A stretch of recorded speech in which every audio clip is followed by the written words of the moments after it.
So, okay, so do not open these envelopes until I say open them. So you're getting envelopes with definitions, words and definitions. You can't help. I mean, you can add prompting questions, but you can't give them the answers. So yes, whoever participated in this before. So there you go.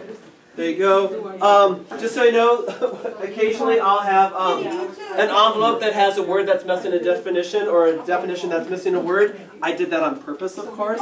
So, all right. So does everybody have an envelope? So what I need you to do is to match up the words with the definitions. Usually the words are only one or two words. It's not like lots of sentences. It's a race. So go. So might grab a table. It would probably help to grab a table or a flat surface. Wow. You can give them all to us. Wow. If we throw them on the floor, does that count? Sure. But my parents were custodians, so I'd ask you to clean it up. So. Please grab it easy. Let's read some of this.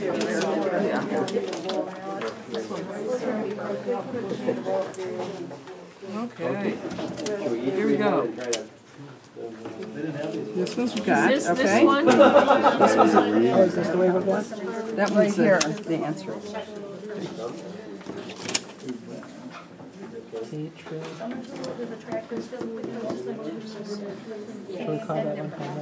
Sure.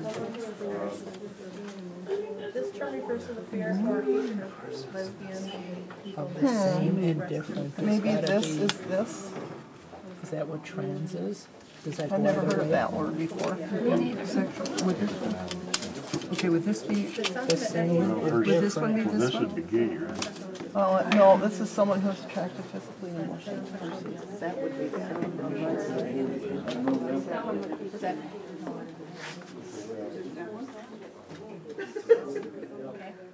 Of the same or. Terms that just vexed you or perplexed you. And I realize that, as somebody said, these probably aren't the words that you learned in high school. Most of them. So.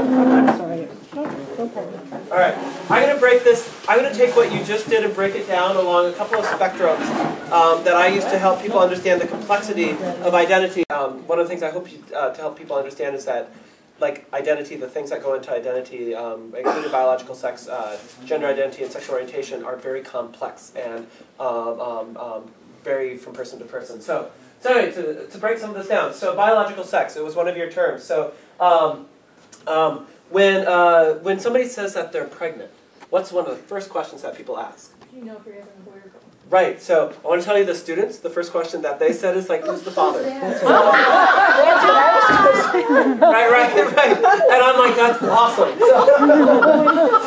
So people want to know boy or girl. So biological sex, when a child is born, oftentimes, of course these days before a child is born, because there's lots of testing and super pictures that you take. But when a child is born, the first thing that the doctor will do is look between the legs. It's like, oh, you've got a girl or you've got a boy, right? So that's kind of the way that things go. What we know is that biological sex isn't necessarily that simple, and that sometimes when a baby is born, a doctor can look between the legs and be like, I'm not sure what sex this child is. So what we know is biological sex is it's made up of anatomy, in other words, your genitalia, or your junk, as I like to say, just because I think saying junk is funny. Besides saying testicles and vulva and stuff like that, some people go, ooh. So anyway, so it's your anatomy. It's also hormones, the way the body makes and receives hormones, as well as chromosomes. So we often think that people are just XX or XY, but we know that there's some variation beyond that.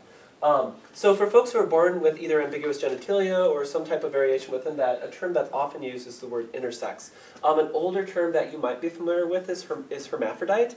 That's an older term, and people who are intersex will often say hermaphrodite's an offensive word. Most likely, oftentimes because back when that word was used, you'd look in medical books and hermaphrodites were shown like naked with their eyes blacked out as like medical specimens, and most people don't want to be seen as a medical specimen. So intersex is a more powerful, more affirming word that they like to use. So, and I can't remember how many births. I want to say it's either 1 in 100 or 1 in 1,000. I forget, but there's more people who are born with some type of intersex condition or identity than we sometimes think about. So. And that's a whole other workshop and presentation. But anyway, so there's biological sex. Then we have gender. So based on the body that people have, we make certain assumptions about what they're going to be interested in, what they're going to wear, what they should wear, how they should act. Like girls should, so girls should do what? Like, well, I'm sorry, I've been driving and talking all day. So like a female-bodied baby, so somebody whose biological sex is female, what are some of the things that, like as for gifts when they're young, what are they going to get? Pink. Dolls. Pink, dolls, what else? What can they play or what can't they play? They can't play with trucks. Don't play with trucks, so what else? So they get taught to be a little bit more submissive, more passive, to get along with each other. Sex. So what's that? Cooking sex. Yeah, did you say cooking sex? Sex. Oh, sex! I was like, I'm like, I don't know what that is. That's how it is in your house. So all right, so right. And then for male babies, what gifts do they get, or what are they allowed to do or not do? Trucks. Don't play with dolls. Don't play with dolls. So it's like if the little boy's playing with the doll, it's like, don't play with that doll. I'm going to throw that doll away because my boy's not going to be a pussy when he grows up, or a sissy, or a faggot, right? Some parents have that response. So, so that type of stuff, right? So we put gender on people. Gender does not always line up with biological sex, but based on our bodies, people say, oh, this is the way that people have to act, dress, and whatever else have you. Does that make sense? Yes. All right, so, and of course, my thought is like, even just looking around the room, we all burst that stereotype in one way or the other tonight and stuff like that, but it's just something to think about. So we've got gender expression. If somebody were to walk in the door right now, if we all turned around and looked at them and made them feel awkward, how would we tell what gender they are? Like, what would we look at? What would we try to notice? Their hair. Their hair, like the shape of it, the length of it, what's that? The way they dress. The way they're dressed. So, what else? What would we be noticing? What's that? Mannerisms, how they talk, how they walk, how their voice goes up or down and stuff like that. The amount of, like whether or not they have facial hair and the amount of facial hair. They're, sometimes Adam's apples. And I know that a lot of times, like that's your gender expression. That's how you express the gender that you are. It's like all those little pieces that go into expressing your gender. Then we have gender identity. Gender identity is how you think about yourself. So, in other words, when I look at myself in a mirror, if I were naked, which I'm not encouraging anybody to think about right now, so I'm pointing at the camera, which is kind of pointing at myself, so. But anyway, so when I look in the mirror, it's like I can see that I'm a male-bodied person. When I close my eyes and think about who I am as a person, I also think of myself as someone who's male. So, for some people, their body doesn't match up with the way that they think about themselves as a gendered person. And oftentimes that's where we get into the term transgender. Someone whose sense of their gender doesn't match their biological sex. And something kind of not an aside, but in addition to that is, I don't know if you've noticed this, but I've got, as an agency, over the last couple of years, I've gotten more and more calls from elementary school parents and teachers who have young students who are either very gender non-conforming, and that doesn't necessarily mean that they're going to be transgender, but like boys who very much are very feminine and very into what girls are into and stuff like that, as well as girls who are like, I want to wear boys' clothes and I want to go by a boy's name and stuff like that. And so that's something that if it hasn't started happening, or if you haven't noticed that, I think you're going to see more and more cases where you have some really young students being, or youth being, expressing their some real strong gender variants, and that sometimes makes people very anxious. So that's another workshop as well. So okay, so biological sex. Here's our chunk of gender. Now I'm going to talk about the stuff that goes into sexual identity. Sexual orientation. That's who you're attracted to, and so some people are generally attracted to the opposite sex. Some people are attracted primarily to the same sex, and some people are attracted to both or more than one sex.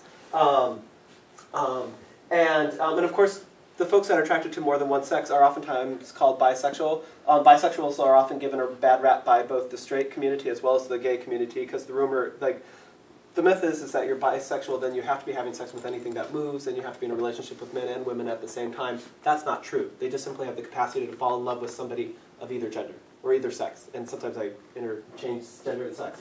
Does that make sense? Mm-hmm. I haven't lost anybody yet. All right, so sexual behavior, that's what you do. And that doesn't necessarily just mean intercourse, but that's like, that could be like holding hands, or kissing, or hugging, and stuff like that. And for some people, that's expressed with people of the same gender, sometimes with the opposite gender, and then sometimes both, or the capacity for both. The last thing is sexual identity, and I just wrote sex identity to keep it short.